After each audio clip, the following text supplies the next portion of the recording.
Allora, Presidente, quali sono i punti in programma per il suo quinquennio di mandato? I punti in programma per il nostro quinquennio sono parecchi.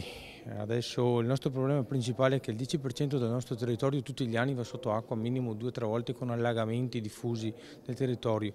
Questo è dovuto al problema del Fratta Gorzone. Noi dipendiamo per il 70% dall'asta Fratta Gorzone per il nostro scarico della bonifica del nostro territorio. Questo fiume non basta più a noi, non basta più, bisogna trovare delle soluzioni. Le soluzioni possono essere diversione della bonifica, del fratta e quant'altro.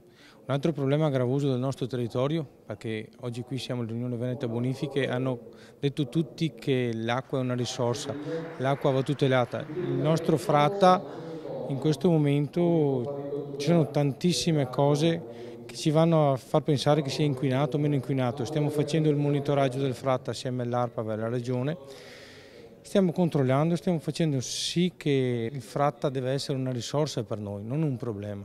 Noi dobbiamo arrivare a far sì con la Regione che ci aiutino a risolvere il problema del fratta Cosone. L'irrigazione stiamo facendo dei lavori di irrigazione nella parte nord del consorzio, Noventa Vicentina, Poiana, stiamo andando in pressione con degli impianti a goccia e quant'altro.